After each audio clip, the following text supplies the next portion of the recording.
লাইভে চলে যাচ্ছি।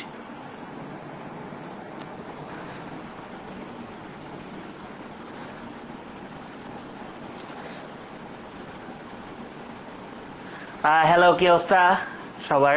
কেমন আছো তোমরা সবাই? অনেকদিন পর হচ্ছে একটা লাইভে চলে আসলাম। গ্রুপে আসলেও খুব একটা লাইভে আসা হয় না। আমি জানি এখন হচ্ছে এইচএসসি 26-এর ক্রিটিক্যাল একটা মোমেন্ট।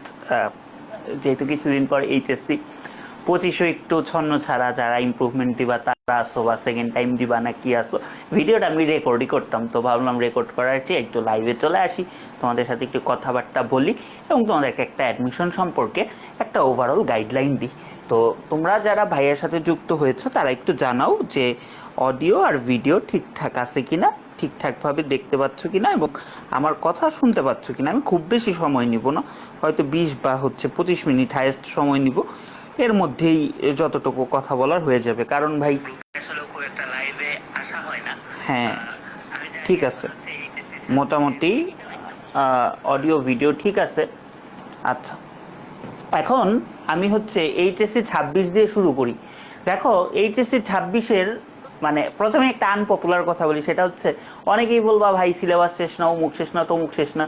বাট ট্রাস্ট মি ভাই, আমি এরকম অনেক স্টুডেন্ট চিনি, অন্তত সারা দেশে 10 থেকে 15% স্টুডেন্ট আছে যাদের সব কিছু শেষ এবং লিটারালি তারা রিভাইজ দিচ্ছে। 10 থেকে 15%, ঠিক আছে। এখন তুমি যদি ভাই এই 10 থেকে 15%-এর মধ্যে হও, তাহলে তুমি এখন অ্যাডমিশনের জন্য প্রিপারেশন শুরু করো। বাট তুমি যদি ওই 80 থেকে 85% স্টুডেন্টদের মধ্যে হও যে ভাই আমার এটা শেষ না, আমি কি করব, তুমি আপাতত অ্যাডমিশন পজ রাখো। তুমি ক্রাউনিং কামব্যাক কোর্স বলো, নাও অর নেভার বলো, বা হচ্ছে মানে ওভারঅল সব সাবজেক্টের জন্য এফআরবি বলো, ওয়ান শট বলো, তুমি ওগুলার দিকে যাও। বাট যারা আসলেও প্রথম থেকে সিরিয়াসলি পড়াশোনা করছে তাদের কিন্তু শেষ, তারা অ্যাডমিশনের পড়াটা এখন শুরু করতে পারো।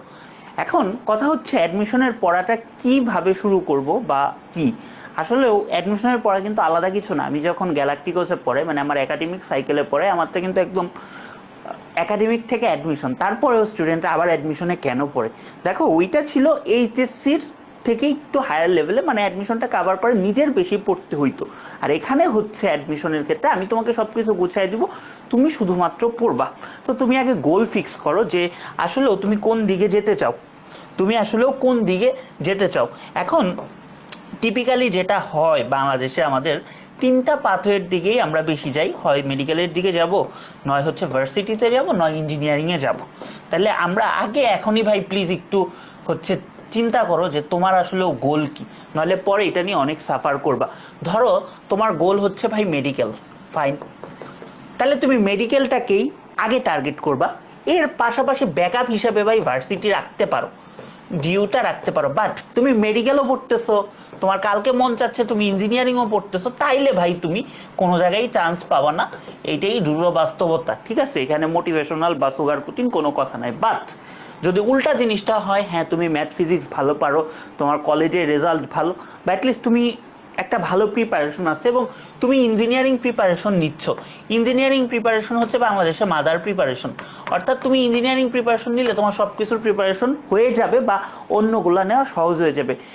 যদি ঢাকা ভার্সিটির আমরা প্রথমে 100 জনের হচ্ছে মেরিট লিস্ট দেখি, আমরা কিন্তু দেখবো 95%ই পড়ে না। কেন পড়ে না?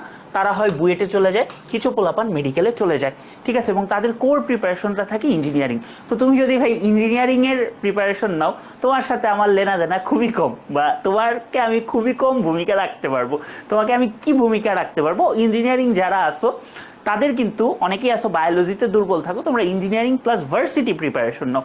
সেক্ষেত্রে তোমাদের ইঞ্জিনিয়ারিং ইংলিশ এবং ভার্সিটি ইংলিশটা আমি দায়িত্ব নিতে পারি, বা এখানে তোমাদেরকে আমি হেল্প করতে পারি। এখন ইঞ্জিনিয়ারিং ইংলিশ এবং ভার্সিটি ইংলিশ দুইটার মধ্যে যদি তুলনা করি, তাহলে ভার্সিটি ইংলিশটা হচ্ছে মাদার ভাই, ঠিক আছে? ভার্সিটি ইংলিশটা একদম মাদার, কারণ এইটা তোমার পড়া থাকলে না, ধরো ভার্সিটির ইংলিশটা পড়া থাকলে তোমার মেডিকেল বা ইঞ্জিনিয়ারিং পানি ভাত। তো এখন আমি তাহলে কিভাবে করব? তো তোমরা শুধুমাত্র যারা আমার কাছে ইংলিশটা পড়তে চাও, তারা আমাদের যে এই কোর্সটা আছে, এই যে গোল হ্যাকার্স, গত বছরের আমরা হচ্ছে এই কোর্সটা রান করেছি। আমাদের প্রায় 600 জনের মতো স্টুডেন্ট হচ্ছে যুক্ত হয়েছিল গত বছর আমাদের সাথে। তো তোমরা এটাতে হচ্ছে যুক্ত হয়ে যেতে পারো। এখানে তোমার মেডিকেল ইংলিশ, ভার্সিটি ইংলিশ এবং ইঞ্জিনিয়ারিং ইংলিশ কভার হবে। এটা ছিল আমাদের প্রথম লেয়ারের ব্যাচ। এরপরে হচ্ছে আমাদের কিছু মাইক্রো ব্যাচ ছিল, যেরকম ঢাবির হচ্ছে রাইটিংয়ের আগে হচ্ছে রাইটিং ক্রাউনিং টাচ, এগ্রির আগে হচ্ছে এগ্রি ক্রাউনিং টাচ, ডিএসটির আগে একটা ব্যাচ ছিল। ওগুলাতে আমাদের কাছে আরও প্রায় সবগুলা ব্যাচ মিলে 600 বা 700-র মতো স্টুডেন্ট মাইক্রো ব্যাচগুলোতে ছিল। তো অনেক স্টুডেন্টই চান্স পেয়েছে। ধরো ঢাবিতে যদি বলি, ঢাবিতে 5th ছিল, ঢাকা মেডিকেলে 5-6 জন ছিল। তো সব মিলে ভালো একটা রেজাল্টই স্টুডেন্টটা করছে। এখানে আসলে আমার অবদান খুবই কম, কারণ আমি তো পড়াই এক সাবজেক্ট, পড়াইতেই পারি আসলে ইন্টারমিডিয়েট লেভেলে এক সাবজেক্ট।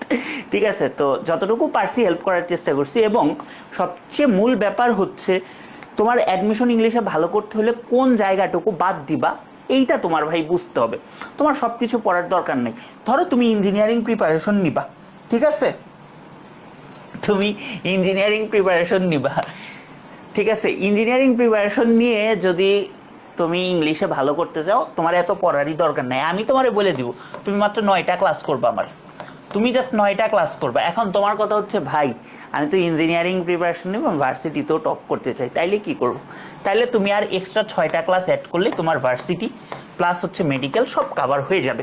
তাহলে যাদের কোর প্রিপারেশন ইঞ্জিনিয়ারিং, তারা কিন্তু সবই মানে শেষ করতে পারতেছো ইংলিশের ক্ষেত্রে। এবং ভার্সিটির ক্ষেত্রে যেটা হয় যে রাইটিংয়ের একটা স্পেশাল পার্ট থাকে। তো আমি যদি কোর্স আউটলাইন নিয়ে বলি, ইংলিশের আর কি কোর্স আউটলাইন বলবো, তোমরা তো জানোই সব কিছু। আমি 15টা ক্লাস নিব, এটা সবার জন্য। এটা তুমি মেডিকেল নিলে তোমার মেডিকেলে এই 15টা ক্লাসই শেষ, তোমার আর কিছু করা লাগবে না। ভার্সিটি হইলে তোমার আর 7টা ক্লাস অ্যাড হবে। আর যদি তুমি ইঞ্জিনিয়ারিং হোক, 15টা করতে পারো যদি তুমি সব জায়গায় চান্স পাইতে চাও। আর যদি বলো না ভাই আমার রুয়েট কুয়েট চুয়েট বা আমি জাস্ট ইঞ্জিনিয়ারিংটা কভার করতে চাই, তাহলে তোমার কাছে 9টা ক্লাস মাইনাস হবে, 6টা ক্লাস মাইনাস হবে, মানে 9টা ক্লাস টোটাল। ঠিক আছে, এই হচ্ছে তোমার টোটাল হচ্ছে পাথ হয়ে। এখন এইবারের ক্লাসগুলো কিভাবে হবে দেখো। এবার যদি 26 ব্যাচের কথা বলি, সময় কিন্তু অনেক কম। আর আমাদের শিক্ষামন্ত্রী বলছেন যে অ্যাডমিশন পরীক্ষা একটু এগিয়ে দিতে পারে, যেটা আসলেও আমার মনে হয় না স্টুডেন্টদের জন্য খুব একটা যৌক্তিক কিছু হবে, যেহেতু সময় এমনিই ওরা হচ্ছে কম পাইছে, বা এটা অ্যাডমিশন আসলে টাইম কমায় দিয়ে হচ্ছে। এখনও কিন্তু গত বছরের মেডিকেলের পোলাপানের ক্লাস শুরু হয় নাই, আমি যতটুকু জানি। ঢাবিতে হয়তো শুরু হয়েছে, তাও কিভাবে জানি, রাস্তাঘাটে পোলাপানের সাথে দেখা হইলে ভাই 1 শট ক্লাস করছি, ওই ব্যাচে ছিলাম, এর মারফতে জানতে পারছি যে ক্লাস আসলে শুরু হয়েছে। সেক্ষেত্রে একটা হিউজ টাইম পড়ে আছে, এত তাড়াহুড়ার কিছু নাই। বাট আমরা ধরে নিব যে আমাদের অ্যাডমিশন পিরিয়ডটা হবে হচ্ছে 2.5 মাসের, 2.5 থেকে 3 মাসের। এখন 2.5 থেকে 3 মাসের হইলে আমি তোমারে কি করব? আমাদের লাইভ ক্লাস শুরু হবে হচ্ছে এইচএসসি পরীক্ষার পরে ভার্সিটি ব্যাচে। আমার টার্গেট হচ্ছে 2 মাসের মধ্যে তোমাকে সবকিছু শেষ করে দেওয়া। এখন 15টা ক্লাস নিতে আমি যদি মানে সপ্তাহে 3টা করে ক্লাস নিই, তাহলে আমার সর্বোচ্চ লাগবে কত? 1.5 মাসের মতো। আর রিটেন দিয়ে 2 মাসের মধ্যে আমাদের খুব সুন্দরভাবে ভার্সিটির কোর্সটা শেষ হয়ে যায়। এবং পরবর্তীতে আমরা 1 মাস পরীক্ষা বলো, রিভাইজ বলো, এই জিনিসগুলো নিয়ে ব্যস্ত থাকি। এবং দেখা গেছে যদি আমরা টাইমলাইন ফলো করি, প্রথমে হবে হচ্ছে মেডিকেলের পরীক্ষা, তারপরে হয়তো বা গতবার একটু গ্যাপ কম ছিল 7 দিনের মতো, তারপরে হবে হচ্ছে ডিইউ এ ইউনিট বা অন্যান্য ইউনিটের পরীক্ষা। তো সেই ক্ষেত্রে এই টাইমটাতে যারা মেডিকেলে চান্স পায় না বাট এই কোর্সটাতে থাকে, তাদের কিন্তু অলরেডি ভার্সিটির জন্য গ্রামার পড়া শেষ। তাদেরকে আমি সাজেস্ট করি ওই টাইমটাতে হচ্ছে রিটেনটা দেখতে, আমাদের কোর্স থেকেই রিটেনটা দেখতে, ঠিক আছে। এবং ভার্সিটির ক্ষেত্রে একটা গুরুত্বপূর্ণ ব্যাপার হচ্ছে টেক্সট বুক, ঠিক আছে, টেক্সট বুক। এখন টেক্সট বুক কি ভাই সব পড়বো? না, সব পড়বো না। আমি অলরেডি টেক্সট বুকের জন্য তোমাদেরকে ওয়েব অ্যাপের আমাদের কাজ চলমান রেকর্ডেড ক্লাস, যেগুলো খুব গুরুত্বপূর্ণ প্যাসেজ, সেগুলোর আমি রেকর্ডেড ক্লাসেস দিয়ে দিই রুটিন সহকারে। ওইটা পড়ে নিতে হয় এবং এক্সাম দিতে হয়, কারণ ভাই এত তো তোমার এখন পড়ার সময় নেই বা দরকারও নাই। এখন কথা হচ্ছে ভাইয়া আমি তো বি ইউনিট, সি ইউনিট, আমি তো মানবিক, তারপরে হচ্ছে আর্টস, মানবিক, তারপরে হচ্ছে ব্যবসা শিক্ষা, এগুলার স্টুডেন্ট। আমি কি করব ভাই? তোমার জন্য এইটার কোনো বিকল্প নাই, টেক্সট বুকের কোনো বিকল্প নাই। টু বি ভেরি অনেস্ট, গত বছর কিন্তু আমার কাছ থেকে মানে ঢাবিতে ব্যবসা শিক্ষা, মানবিক থেকে অনেক স্টুডেন্ট চান্স পেয়েছে। আমি মানে লিটারালি সায়েন্সের স্টুডেন্টদের বেশি পড়ানো হয়েছে বা যে প্ল্যাটফর্মগুলোতে পড়াইছি বা পড়াই, সায়েন্সের স্টুডেন্টই বেশি, বাট যারা পড়ছে তারা সবাই উপকৃত হয়েছে, ম্যাক্সিমাম মানুষই উপকৃত হয়েছে। ঢাবিতে ধরো ফাইন্যান্সে বলো, অ্যাকাউন্টিংয়ে বলো, ইন্টারন্যাশনাল বিজনেসে বলো, মানে কমার্সের প্রচুর স্টুডেন্ট আছে। এফবিএস এখন চা খাইতে গেলে বা আইসক্রিম খাইতে গেলে দেখি যে পোলাপান মানে দেখা সাক্ষাৎ হচ্ছে, গোল হ্যাকার্সের স্টুডেন্ট ছিল, গ্যালাক্টিকসের স্টুডেন্ট ছিল, প্রচুর স্টুডেন্ট আছে। আর দেখা গেছে আর্টসের ক্ষেত্রে এবং কমার্সের ক্ষেত্রে ফার্স্ট পেপারের কোনো বিকল্প নেই, এবং তোমাদের ঠিক ফার্স্ট পেপার যেভাবে পড়া উচিত ভার্সিটির জন্য ওইটাই আমি সাইকেলে ওইভাবে পড়াই, এবং ওই স্ট্যান্ডার্ডের ক্লাসগুলোই তোমরা অ্যাডমিশনে পেয়ে যাচ্ছ। এবং তোমাদেরকে ভাই ইংলিশটা একটু বেশি পড়তেই হবে, বা তোমাদের কাছে ইংলিশটা সবচেয়ে বেশি গুরুত্বপূর্ণ। এখন আমি যদি সায়েন্সের স্টুডেন্টদের কথা বলি, তাইলে ওর কাছে কিন্তু সবচেয়ে গুরুত্বপূর্ণ ম্যাথ, ফিজিক্স, ঠিক আছে, কিন্তু তোমার কাছে ভাই সবচেয়ে গুরুত্বপূর্ণ হচ্ছে ইংলিশ। কারণ বাংলা হয়তো রিডিং পড়া বা যে কোনোভাবে পারবা, ইংলিশ যদি না পারো তাহলে কিন্তু হবে না। এবং ইংলিশ কিন্তু কনসেপচুয়াল প্রশ্ন আসে, ঠিক আছে, ওই আদাইরা প্রশ্ন বা মুখস্থ টাইপের প্রশ্ন কিন্তু আসে না। সো তোমার গ্রামারের কনসেপ্ট খুবই ক্রিস্টাল ক্লিয়ার থাকতে হবে, এবং গ্রামার কিন্তু লিঙ্গুইস্টিকের একটা পার্ট। লিঙ্গুইস্টিক্স মানে হচ্ছে ভাষা বিজ্ঞান, এইটাও একটা বিজ্ঞান, বাট আমরা পড়াই হচ্ছে সমাজ বিজ্ঞান। কারণ বাংলাদেশে আসলেও মানে যদি আমরা আশেপাশে বা যে কোনো জায়গায় খেয়াল করি, যারা ইংলিশ নিয়ে পড়াশোনা করে বা ইংলিশ নিয়ে জানে তারা ইংলিশ কম পড়ায়, কিন্তু যারা ধরো মানে যত রকমের সাবজেক্ট আছে, যে সাবজেক্ট ম্যাটার স্পেশালিস্ট না, তারা ইংলিশ বেশি পড়াচ্ছে। সো এটা নিয়ে আসলে একটা রিসার্চের ব্যাপার, বহুত রিসার্চও হয়েছে, আমরা ওই দিকে না যাই, ওইটা অন্য প্রসঙ্গ। বাট যেহেতু এই জিনিসগুলো নিয়ে চর্চা করতেছি, পড়তেছি, এই জিনিসগুলো সম্পর্কে তোমাদের বেশ ভালো একটা ইনসাইট দিতে পারবো। এবং এইটুকু শেয়ার থাকো যে আমি যা পড়াই নেই সেটা আসবে না, সোজা কথা আসবে না, বা যতটুকু পড়াইছি এখান থেকে তুমি 90 থেকে 95% প্রশ্ন কমন পাবা। তুমি যেখানেই পরীক্ষা দাও তুমি 90 থেকে 95% প্রশ্ন কমন পাবা। মেডিকেলে টানা 2 বছর 14টা করে প্রশ্ন কমন পড়ছে, ঢাবিতে সব প্রশ্নই কমন, গ্রামারের গত বছরের সব প্রশ্ন কমন, ঠিক আছে। সো আমি যা পড়াবো ওইটাই আসবে, এইটা তুমি শিওর থাকো, এবং যা পড়াবো না সেটা আসবে না। আচ্ছা, এখন কথা হচ্ছে ভাই সব কিছু বুঝলাম, ভার্সিটির ক্ষেত্রে তো রাইটিং পার্টটা খুবই গুরুত্বপূর্ণ। রাইটিং পার্টে আমি কি করব? দেখো, আমি কিন্তু একদম একাডেমিক ব্যাচগুলো থেকে আমার একটা কোর্স আছে, flourishing free hand writing course. এখানে একাডেমিক রাইটিংটা খুব বেশি গুরুত্বপূর্ণ। তোমরা যতই ভিডিও দেখো যে একটা প্যারাগ্রাফ দিয়ে 40টা লেখুন, অমুক লেখুন, তমুক লেখুন, এগুলার জন্যই কিন্তু ঢাবিতে 92 থেকে 93% স্টুডেন্ট ইংলিশে ফেল, ইংলিশে লিটারালি ফেল। গত বছর আমাদের গোল হ্যাকার্সের একটা স্টুডেন্ট, ও কিন্তু ঢাবি ক ইউনিটে তাহসিন 5th হয়েছিল, যে ও ইংলিশ দাগাইছে, সাথে কথা হচ্ছিল ও ঢাবিতে হাইয়েস্ট মার্কস পাইছে ইংলিশে, আমাদের স্টুডেন্ট ছিল, ঠিক আছে। একাডেমিক রাইটিং তোমার শিখতে হবে ভাই। একাডেমিক রাইটিং এখন কেন, তুমি ভার্সিটি পাস করে ফেললেও তোমার কাজে লাগবে। তুমি বাইরে যাওয়ার জন্য একটা এসওপি লিখবা, একটা এলওআর এর কিছু এডিট করবা, বা যাই করো, তুমি যাই করো, অস্ট্রেলিয়া যাবা, জিএস লিখবা, জেনারেল স্টেটমেন্ট লিখবা, সব জায়গায় তোমার একাডেমিক রাইটিং কাজে লাগবে। এবং এই একাডেমিক রাইটিং না পারার কারণেই ঢাবিতে ফেল করে। তুমি একটা কথা চিন্তা করছো, ঢাবিতে তোমার 5টা লাইন লিখতে বলে ইংলিশে, এবং এই 5টা লাইনের উপর 5 নাম্বার, এই 5টা লাইনের উপরে 5 নাম্বার, কিন্তু আমরা 5 লাইনই লিখতে পারি না, কারণ আমরা পুরি ফরম্যাট, আমরা উল্টাপাল্টা জিনিস পড়ি। রাইটিংয়ের ক্ষেত্রে আমি 7টা ক্লাস নিব, 7টা ক্লাস নিব। 7টা ক্লাসও আমাদের আসলে প্রয়োজন হয় না। গত বছর কিন্তু যখন মেডিকেলের পরীক্ষাটা হয়ে যায় 4টা ক্লাস ছিল আমাদের, স্পেশাল 4টা ক্লাস ছিল, ওই 4টা ক্লাসের থেকে রাইটিং সব কিছু চলে আসছে। এবার তো তাহলে 7টা নেবো, আরও বেশি নেবো, আরও বেশি কাউন্ট করবে, তাই না? রাইটিং এত লাগে না, ঠিক যতটুকু লাগে অতটুকুই রাইটিং পড়াবো, এবং অতটুকু থেকেই আসবে। তুমি সব কিছু জানো রাইটিংয়ের, জাস্ট তোমাকে রাইটিংয়ের আসলেও যেটা একাডেমিক রাইটিংয়ের ফরম্যাট, ওই জিনিসগুলো আমি তোমাকে দেখাই দিব, হয়ে যাবে। টেক্সট বুক নিয়ে কথা বললাম। সো এখন কথা হচ্ছে কোন কোর্সে ভর্তি হবো, ঠিক আছে। আচ্ছা, ডিইউএ ইউনিটের জন্য কোন কোর্স নিব, এইটাই হচ্ছে মেইন প্রশ্ন। আচ্ছা, এখন কোর্সের ব্যাপারে যদি আসি, ডিইউএ ইউনিট যাদের হচ্ছে ইচ্ছা ডিইউ প্লাস ইঞ্জিনিয়ারিং, আমি আবারও বলতেছি ডিইউ প্লাস ইঞ্জিনিয়ারিং, তাদের জন্য হচ্ছে এই যে গোল হ্যাকার্স, এএসডি শপে পাবা গোল হ্যাকার্স, তাদের জন্য গোল হ্যাকার্স। এখন তোমার কথা হচ্ছে ভাই আমি ডেডিকেটেডলি মেডিকেলের প্রিপারেশন নেব, সেক্ষেত্রে আমি কি করব? দেখো, মেডিকেলে এবছরে আমি ইংলিশ, জিকে এবং মানবিক গুণাবলী 3টা সাবজেক্টই পড়াবো। মানে এই যে কোর্সটা মেডি হ্যাকার্স, এখানে ইংলিশও পাবা, জিকেও পাবা, মানবিক গুণাবলীও পাবা। দেখো, এই 3টা মিলে কিন্তু 30 নাম্বার। এখন এই 30% মার্কস কিন্তু তোমার বায়োলজির সমান, এবং এইখানে ট্রাস্ট মি ভাই 27 পাওয়া কোনো ব্যাপার না, 27 পাওয়া কোনো ব্যাপার না। কেন এখানে 27 পাওয়া কোনো ব্যাপার না? ধরো আমি তোমাকে ইংলিশে 15টা ক্লাস করাবো, প্লাস এখানে ভোকাবুলারি যা বলবো, ভোকাবুলারিটার জিনিসটা একটু আনসার্টেন, এই জন্য আমি ভোকাবুলারি ট্রিক্স কিংবা এই জিনিসগুলোর পক্ষপাতি না। কারণ যে জিনিসটা অনিশ্চিত ওই জিনিস তুমি মাথায় নিয়ে কত পেন নিবা? তোমার পেন নেওয়ার মতো অনেক বিষয় আছে, তোমার পেন নেওয়ার মতো অনেক বিষয় আছে, এটা নিয়ে তোমার এত পেন খাওয়ার কিছু নাই। তাও তুমি এতটুকু শিওর থাকো, তুমি 15টা ক্লাস করলে তুমি গ্রামারে 100% সব পারবা, কোনো ভুল নাই। যদি কমনও না পড়ে তুমি দাগায় আসলে হবে, তোমাকে ওইভাবেই আমি গড়ে তুলবো।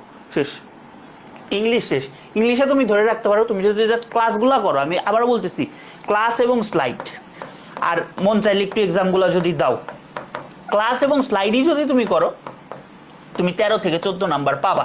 তুমি যদি আমার সবগুলা ক্লাস করে বাসায় পইরা যদি 13-14 না পাও, তাইলে তুমি বইলো। ঠিক আছে, গেল। এখন প্রশ্ন আসতেছে, ভাই জিকে, ভাই আপনি আবার জিকে কবে থেকে পড়ো? জিকে পড়াই, জিকে বহু আগে থেকেই পড়াই, বাট আসলে এর থেকে আসার পর ইংলিশটাই বেশি পড়ানো হয়েছে। জিকেটা আমারও সামনে একটু দরকার, তো ওয়াই নট, আমি নিজেও একটা ট্রাই দিয়ে দেখি। ঠিক আছে, ব্যাপারটা হচ্ছে এরকম। বাট তোমরা এতটুকু শিওর থাকতে পারো, আমি তোমাদের আজে বাজে কোনো জিকে পড়াবো না, বেশ ভালোই আমি জিকে পড়াই, এই জন্যই সাহস করে পড়াতে আসছি। ঠিক আছে, তো জিকের ক্ষেত্রে আমার একটাই সাজেশন, কম পড়তে হবে। জিকে কম পড়তে হবে, জিকে পড়তে হবে কম্প্যাক্ট ভাবে।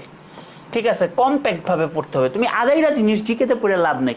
জিকেতে যেগুলা কমন পড়বে বাংলাদেশের সবার বই সবার কোর্স থেকে কমন পড়বে, আর যেটা কমন পড়বে না সেটা কারো বই কারো কোনো জায়গা থেকে কমন পড়বে না। তুমি 21-22 সেশনের চুকনগরের যে একটা প্রশ্ন আছে, বাংলাদেশের সব বই ঘাটো, তুমি কোনো বইয়ে পাবা না। যদি থাকে দু একটা, ভাই ওগুলা হচ্ছে 800-1000 পেজের বই, তোমার এত পড়ার সময় নেই। বাট আমি তোমাকে যতটুকু জিকে পড়াবো, আমি তোমাকে এতটুকু অ্যাসিওর করতে পারি, যতই কঠিন প্রশ্ন আসুক যাই আসুক, তুমি 8টা অন্তত পারবা। 8টা টার্গেট নিয়ে আমি তোমাকে পড়াবো। 10-এ 10 আমি বলবো না, কারণ দু একটা প্রশ্ন আনঅর্থোডক্স প্রশ্ন আসে, যদি সহজ প্রশ্ন আসে তাইলে হয়ে যাবে, তাইলে তুমি পারবা। বাট অন্তত তুমি 8-এ 8, মানে সরি 10-এর মধ্যে অ্যাটলিস্ট 8 পাওয়ার জন্য হইলেও আমি তোমার পড়াবো। এখন চলে আসে মানবিক গুণাবলী। এখন আমি এটা নিয়ে টু বি অনেস্ট একটু ডিসঅ্যাপয়েন্টেড, কারণ গত বছরের প্রশ্নটা যদি দেখো, খুবই লেম প্রশ্ন আসছে। আমার মনে হয় না এবছর এত লেম প্রশ্ন আসবে, বাট যতটুকু দেওয়া আছে হয়ে যাবে। ধরো আমি এইখানে তোমার নিব 15টা ক্লাস, এখানেও নিব 15টা ক্লাস। ঠিক আছে, এইখানে ধরো আমার 3 থেকে 4টা ক্লাস নিলেই হবে, তুমি ধরে রাখো এখানেও 5টা ক্লাস নিব। মানে আমি এবার আমার টার্গেটই হচ্ছে কম ক্লাসে বেশি কমন ফেলবো। তোমাদের এত সময় নাই ভাই, মেডিকেলেই পারলে ইংলিশ আরো কম ক্লাস নিব, 14টা ক্লাস নিব, 13টা ক্লাস নিব, যা দরকার তাই, যা দরকার তাই। ইংলিশের ক্ষেত্রে যেটা হচ্ছে, তুমি যদি গ্রামার পড়ো, গ্রামার তোমার সাথে বেইমানি করবে না, গ্রামার তোমার কমন পড়বেই, তোমার গ্রামার কমন পড়বেই। সো এই জায়গায় একটু গুরুত্ব দিতে হবে। এরপর জিকে মানবিক গুণাবলী। সো তুমি ধরে রাখো, তুমি যদি 2.5 মাস সময় পাও, তুমি যদি ধরো কয়টা 36টা ক্লাস করো, তাইলেই তোমার হয়ে যাবে। 36টা বেশি বলে ফেললাম, ধরো 33টার মতো ক্লাস হবে আর কি। সো এতটুকু করলেই তোমার মোটামুটি 27-28 নাম্বার নিশ্চিত হবে। ঠিক আছে, মেডিকেলের ক্ষেত্রে। সো মেডিকেলে যারা ইংলিশ জিকে মানবিক গুণাবলী হচ্ছে পড়তে চাও আমার কাছে, তোমরা হচ্ছে মেডি হ্যাকার্সে ভর্তি হইতে পারো।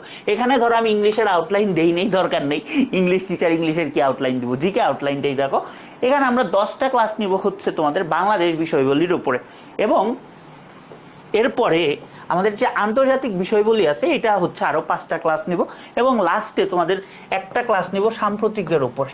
ওইটা পরীক্ষার ধরো কতদিন আগে, ধরো 20 দিন আগে বা 15 দিন আগে, কারণ 1 মাস আগে প্রশ্ন হয়ে যায়, তো খুব বেশি লেটেস্ট সাম্প্রতিক আসে না, বাট এটা ধরেই নেওয়া যায় যে এটা যত পরে নিব তত তোমাদের জন্য মঙ্গল। সো এরকম আরেকটা বোনাস ক্লাস নিব। তো ওই জন্যই বলছি মানবিক গুণাবলীতে হয়তো 3টা বা 4টা ক্লাস হবে, এদিক থেকে একটা ক্লাস বাড়বে।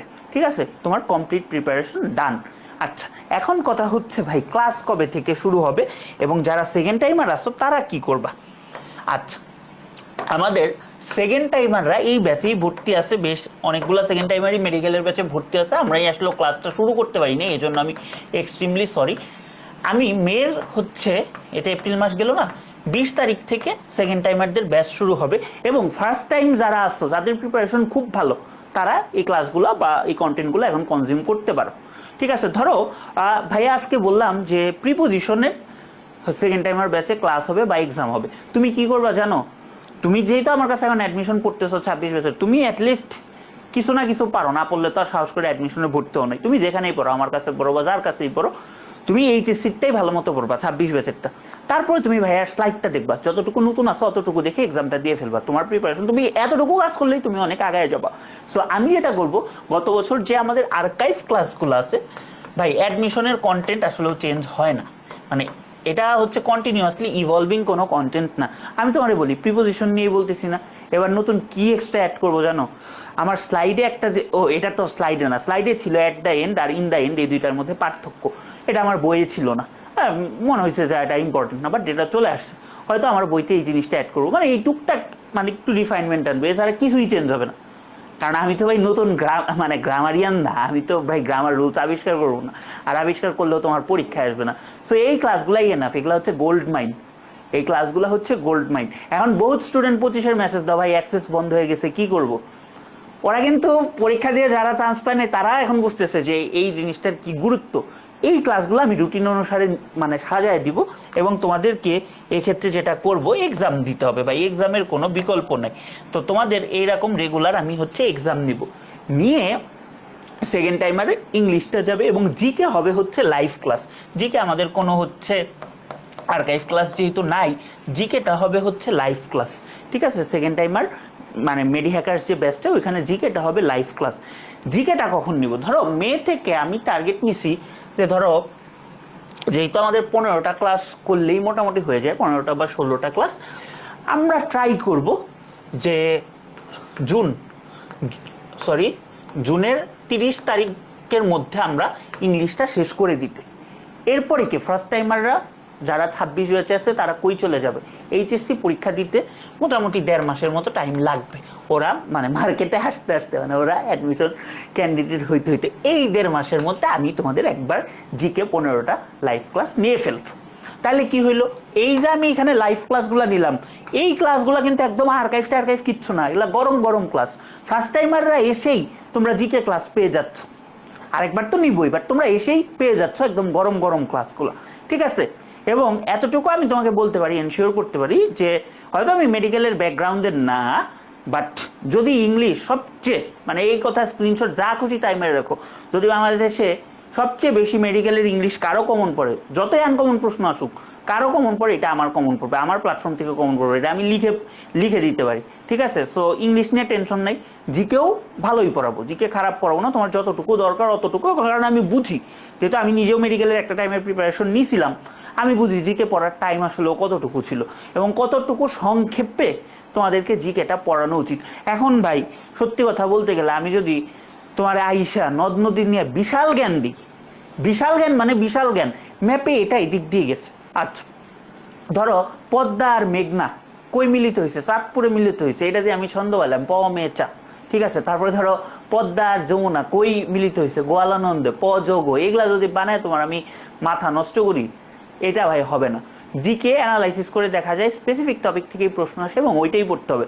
ধরো নদ নদী থেকে আহামরি প্রশ্ন আসে না, সো এটা নিয়ে তো তোমার ভাই জানার কোনো দরকার নেই, ঠিক আছে? বা ধরো তুমি জানলা, আমি যদি এখন তোমারে ম্যাপ আইকা দেখাই, হ্যাঁ ভিজুয়ালাইজের ভাই গুরুত্ব আছে, ভিজুয়ালাইজেশন নলেজের গুরুত্ব আছে, এবং এটাও একটা হচ্ছে গবেষণার বিষয় যে সবাই কিন্তু ভিজুয়াল লার্নিংয়ে দক্ষ না। আমরা যদি ইন্ডিভিজুয়াল হচ্ছে মানে লার্নিং থিওরি বা এই জিনিসগুলো নিয়ে যদি একটু এক্সপ্লোর করি যে আসলে একজন শিক্ষার্থী কিভাবে ভালো শিখতে পারে, কেউ হয়তো ভিজুয়ালাইজেশনে ভালো শিখতে পারে, কেউ হয়তো শুনে ভালো দেখতে পারে, কেউ হয়তো ক্লাসে বসে অফলাইনে ভালো বুঝতে পারে, এটা আসলে ইন্ডিভিজুয়াল লার্নার্স ডিফারেন্স। তো এত কিছুতে না যাই, ওভারঅল যদি একটা কথা বলি, তোমার এখানে দরকার ইনফরমেশন মনে রাখা, এবং অতটুকু মনে রাখা যে তোমার ইনফরমেশন যতটুকু ইম্পর্টেন্ট অতটুকু মনে রাখা, আদায়রা কোনো কিছু পইরা ভাই এখানে লাভ নেই।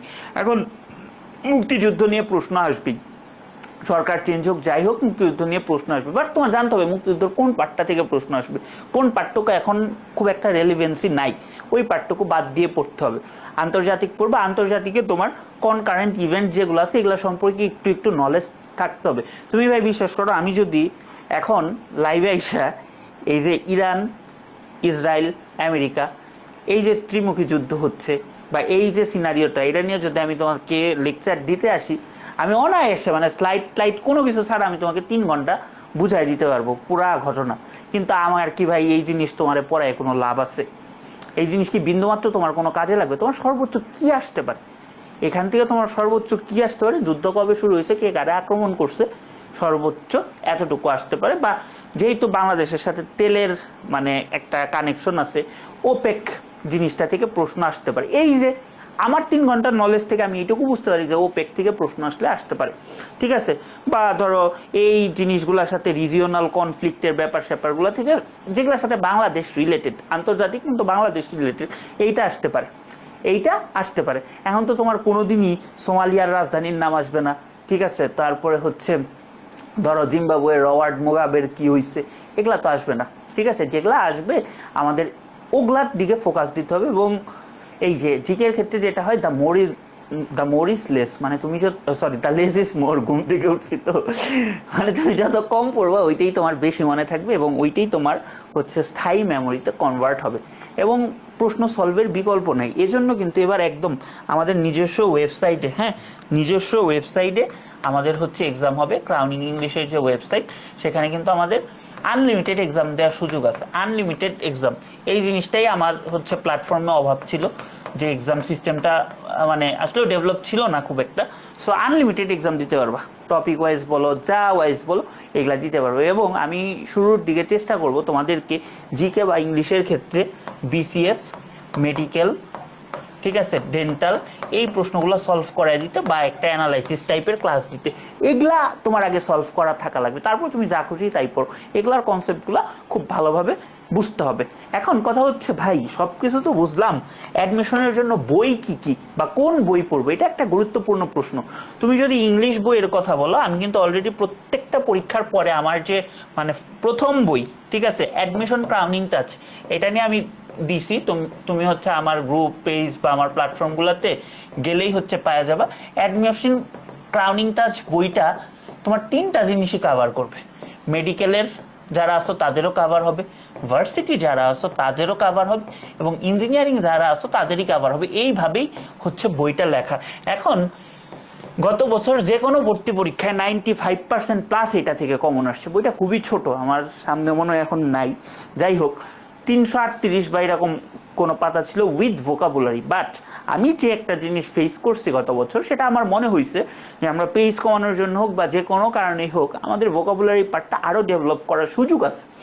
এর জন্য আমার এবার যেটা প্ল্যান, এই অ্যাডমিশন ক্রাউনিং টাচে 2টা এডিশন বের হবে, যাতে তোমাদেরও সুবিধা হয় আমাদেরও সুবিধা হয়। 2টা এডিশন কি কি ভাই? একটা হচ্ছে গ্রামার পার্ট, ঠিক আছে, এইটারই 2টা পার্ট থাকবে, নাহলে বই আসলেও বড় বড় হয়ে যায়, ঠিক আছে। গ্রামার পার্ট, আরেকটা হচ্ছে ভোক্যাব পার্ট, ঠিক আছে। তো এই 2টা পার্ট আমাদের আলাদা আলাদা থাকবে, যার ইচ্ছা যেটা ইচ্ছা নিতে পারো, একটাও নিতে পারো, 2টাও নিতে পারো। এখন অনেকেই বলবো ভাই আমরা তো হচ্ছে ভার্সিটি ক্যান্ডিডেট, ঢাবিতে পরীক্ষা দেবো, আমাদের জন্য কি থাকবে? আচ্ছা, তোমাদের জন্য যেটা থাকবে, আমাদের রাইটিং ক্রাউনিং টাচ অলরেডি একটা এইচএসসির বের হয়েছে। তো এইটা আমাদের ডিইউ ক্রাউনিং টাচ বা ডিইউইএফটি ক্রাউনিং টাচ, এরকম একটা বই মানে নাম দিয়ে একটা ইবুক বের হবে। আপাতত ডিসিশন হচ্ছে একটা ইবুক বের হবে। তো এখানে আমাদের কি থাকবে? এখানে আমাদের টেক্সট বুকের হচ্ছে অ্যানালাইসিসগুলো থাকবে। ধরো টেক্সট বুক থেকে তোমার ঠিক যে কয়টা ভোকাবুলারি দেখা দরকার, ঠিক ইম্পর্টেন্ট প্যাসেজের যে কয়টা ভোকাবুলারি দেখা দরকার, যে কয়টা ইনফরমেশন জানা দরকার, তারপর ভোকাবুলারির মধ্যে পার্টস অফ স্পিচের ইন্টারচেঞ্জ যে কয়টা দরকার, এই জিনিসগুলো এখানে থাকবে টেক্সট বুক থেকে। তোমার এখানে আমাদের ডিসক্রিট পয়েন্ট টেস্ট, মানে সরি সহজে বলি যে ক্লজ টেস্ট বা যে পার্টটা, এই পার্টটা এখানে থাকবে উইথ প্র্যাকটিস। তারপরে তোমার এখানে রাইটিংয়ে ফোকাসটা থাকবে। রাইটিংয়ে তোমার, আমি জানি ঢাবিতে আসবেই প্যারাগ্রাফ, মানে এটার কোনো মাফ নাই। এখন ভাই ঢাবির পরীক্ষার কত মানে দেরি আছে, আমি তোমার বলি কি আসবে, 5 নাম্বার আসবে প্যারাগ্রাফ, 100% শিওর, কোনো মিস নাই। একটা পয়েম থেকে তোমার থিম রাইটিং আসুক, এটাও আসতে পারে, অথবা তোমার লিটারারি এক্সপ্লানেশন আসবে। তোমরা ওই যে আমার 5 ঘন্টার যে 17টা কবিতা পড়াইছি, ওইখানে দেখবা লিটারারি অ্যানালিসিস প্রত্যেকটা কবিতার পড়াইছি। ওই ক্লাসটা ঢাবির জন্য একটা অ্যাসেট। এখান থেকে 5 নাম্বার আসবে। আর 5 নাম্বার আসবে হয় মানে সি ইউনিট বা ওগুলার ক্ষেত্রে হয়তো গ্যাপ ফিলিং আসতে পারে, অথবা এই ইউনিটের ক্ষেত্রে সবচেয়ে সহজ অপশন হচ্ছে তোমাকে টেক্সট বুক থেকে 5টা শব্দ দিয়ে বলবে সেন্টেন্স মেকিং, মানে এখানে ভোকাবের মধ্যে কিন্তু সেন্টেন্স মেকিংও পড়ে, ঠিক আছে। তো এই জিনিসগুলো আমি সাজায় গুছায় ইন শর্ট, ধরো কত পেজ, 150 বা 200 পেজের মধ্যে একটা ইবুক রেডি করব, এবং ইবুকটা তোমরা পাওয়া যাবে। হয়তো মানে এটা এখনো এটার মডেল ফিক্সড হয় নাই যে আমরা কিভাবে এটা স্টুডেন্টদেরকে দিব, বাট বইটা আসলে এরকম হবে, ইবুক আকারে থাকবে। বা এটা যদি আমাদের হচ্ছে অফলাইনেও বইটা প্রকাশিত হয়, তারপরেও আমাদের এটার একটা ইবুক ভার্সন আমাদের হচ্ছে ততদিনে হয়তো অ্যাপ ডেভেলপ হয়ে যাবে, অ্যাপে হচ্ছে থাকবে, বা আমার যে ওয়েবসাইটেও তোমরা হচ্ছে পড়তে পারবা, ঠিক আছে। এই হচ্ছে টোটাল কথাবার্তা। এখন কথা হচ্ছে ভাই ভর্তি কিভাবে হব? খুব সহজ ভাই, আমাদের কোর্সে ভর্তি হওয়া সবচেয়ে সহজ। ধরো গোল হ্যাকার্সের কথা বলি, আচ্ছা, এখন অনেকের প্রশ্ন হচ্ছে ভাই সবকিছু বুঝলাম, কিন্তু আমি ভাই আপনার কাছে জিকে পড়বো না, আমার জিকে দরকার নাই, আমার জিকে বা মানবিকগুলো বলে আমি বাসায় পড়েই পড়বো, বা আমি যে কোচিংয়ে পড়ি আমার এনাফ, আমার জিকে দরকার নেই। সেক্ষেত্রে কি আমি মেডি হ্যাকার্সে ভর্তি হবো না গোল হ্যাকার্সে ভর্তি হবো? তাহলে তুমি গোল হ্যাকার্সে ভর্তি হো, তোমার কাছে আমি সব অপশন দিয়ে রাখছি। তো তুমি শুধু মেডিকেলের ইংলিশ পড়তে চাইলে গোল হ্যাকার্সে ভর্তি হো, তুমি যদি হচ্ছে ইংলিশ জিকে মানবিক গুণাবলী তিনটাই পড়তে চাও তাইলে তুমি হচ্ছে মেডি হ্যাকার্সে ভর্তি হো। সব অপশন তোমাদের হাতে দেওয়া, তোমরা চয়েস করবা, মানে সবগুলা মডেল মানে তোমাদের কাছে দিয়ে রাখছি। এখন কথা হচ্ছে কোর্সে কিভাবে ভর্তি হবো। ধরো তোমাদের সার্চ করা শিখাই, কি আর করার, এগুলার উপরে কিছু ফ্রি ক্লাস নেওয়া দরকার, যে কিভাবে আসলে নেট টেট চালাইতে হয়। বা মানে আমি মাঝে মাঝে পেজে ঢুকলে আমার মেজাজ খুব গরম হয়ে যায়। ধরো আমি এক চান্সে কিভাবে যাব, ASD shop/HSC26 লিখে যাব হচ্ছে অ্যাডমিশন, দেখবো এক ক্লিকে চলে গেছে। ঠিক আছে, স্লাগ ভিত্তিক সার্চ পলিটেক, এই যে দেখো অপার্স ক্লাসরুম HSC26-এর অ্যাডমিশন প্রোগ্রামে গেলা। ঠিক আছে, এই যে দেখবা ভার্সিটি ইঞ্জিনিয়ারিং সব কিছু আছে। এই যে গোল হ্যাকার্সে যাবে, এটা মাত্রই নামানো হয়েছে, এখন মনে হয় কেউ ভর্তি হয় নাই, যাই হোক। তো এখানে তোমরা হচ্ছে ভর্তি হয়ে যাইতে পারবা। এখানে কথা হচ্ছে ভাই কোর্স প্রাইস কত। দেখো কোর্স প্রাইস এবার মানে সবসময় কিন্তু এই ইনফ্লেশনের যুগে সব কিছুর দাম বাড়তেছে, সব কিছুর দাম বাড়তেছে, কিন্তু আমাদের কোর্সের কি বাড়ে জানো? কোয়ালিটি বাড়ে আর দাম কমে, কোয়ালিটি বাড়ে দাম কমে। গত বছর ডিসকাউন্টেও কিন্তু কেউ 700 টাকার নিচে ভর্তি হইতে পারে নাই, বাট এবার যেহেতু সময় কম বা প্লাস বিভিন্ন কারণে আমি হচ্ছে এক সাবজেক্টই, যেহেতু তোমরা 800 টাকায় যে কোনো সময় এনরোল করতে পারবে। বাট এখন যদি কিনো, এই যে এই কুপনটা ব্যবহার করবা, ওয়ারিয়ার্স 26, ঠিক আছে, এই কুপনটা ব্যবহার করলে তোমরা মাত্র, আই রিপিট, 650 টাকায় এই কোর্সটা কিনতে পারবা। মানে এই প্রাইস রেঞ্জে এর চেয়ে ভালো কোর্স মনে হয় না কোনো জায়গায় অফার করা সম্ভব, বাট তোমাদেরকে আমরা করতেছি। ঠিক আছে, মাত্র 650 টাকায় এই কোর্সটা কিনে ফেলতে পারবা। আচ্ছা গেল। এখন কথা হচ্ছে ভাই, এটা তো বুঝলাম এসি শপে আমরা কোর্স কিনা অভ্যস্ত, বা কোর্সটি কেনার পূর্বে যে দেখো একটা ভিডিও লিঙ্ক দেওয়া থাকে সবসময়, কিভাবে কোর্সটা কিনতে হয় জানতে পারো। এছাড়াও কোনো সমস্যা হলে আমার যে পেজ আছে ক্রাউনিং ইংলিশ উইথ সম্পদ, ওখানে যোগাযোগ করলেই হয়ে যাবে। আমরা একটা হেল্পলাইন নিচ্ছি, তো তখন হচ্ছে হেল্পলাইনে মেসেজ দিলে বা কল দিলেও তোমরা হচ্ছে ভর্তি হয়ে যেতে পারবে, ওইটা কোনো সমস্যা নেই। তুমি ভর্তি হইতে না পারলে ডিরেক্ট আমাদের মেসেজ দিবা, ঠিক আছে, আমরা তোমাদেরকে ভর্তি করায় নিব, ঠিক আছে, কোনো সমস্যা নেই। এখন কথা হচ্ছে ভাই গোল হ্যাকার্স তো কিনলাম এখান থেকে, মেডি হ্যাকার্স কোথা থেকে কিনবো? মেডি হ্যাকার্সটা কিনবা crowningenglish.com.bd, ক্রাউনিং ইংলিশ লিখে সার্চ দিলে আমাদের যে ক্রাউনিং ইংলিশের কোর্স সেখানে পাওয়া যাবে। দেখবো একদম শুরুতেই আমাদের কিন্তু হচ্ছে দেওয়া আছে, গোল হ্যাকার্সটাও এখানে আছে, হাইপার লিঙ্ক করা, ক্লিক দিলে এসডি শপ থেকে এনরোল করতে পারবো। এখানে এই যে ধরো খুবই সহজ প্রসেস, কোর্সে ভর্তি হই, এখনো আমাদের ডিসকাউন্ট চলতেছে, এটা 1250 টাকা। ঠিক আছে, এটা হয়তো বা ক্লাস শুরুর পরে দাম বেড়ে যাবে, 2000 টাকা হয়ে যাবে। সো ক্লাস শুরুর আগে মের 20 তারিখ থেকে শুরু হবে। সো যেহেতু মের 20 তারিখ থেকে শুরু হবে, এর আগে তোমরা ভর্তি হয়ে যেতে পারো। এবং অলরেডি এখানে ইংলিশ সব আর্কাইভ ক্লাস দেওয়া আছে, এবং আমরা রুটিন করে এখানে ক্লাস পরীক্ষা যা আছে যাবতীয় সবকিছুই এখানে নিব, এবং তোমার যতটুকু দরকার ততটুকু। এবং সবচেয়ে বড় কথা, লাস্টের দিকে আমরা যা বলি যা পড়াই তাই আসে, সো ওইটুকুর জন্য হইলেও কিন্তু এই কোর্সগুলো ওয়ার্থ ইট। তো মনে হয় না আর খুব বেশি হচ্ছে কথা আছে বা প্রশ্ন আছে, তো সবকিছু সম্পর্কেই তোমাদের টুকটাক একটু হচ্ছে আইডিয়া দিয়ে দিলাম। তো ভালো থাকো সবাই, সবার সাথে হচ্ছে দেখা হবে ক্লাসে। আমি আসলে সব লঞ্চিং লাইফ টাইপ নিয়ে খুব একটা কমফোর্টেবল না, ক্লাস নিতেই কমফোর্টেবল, ক্লাসেই দেখা হবে, পড়াশোনা নিয়েই কথা হবে। Thank you so much.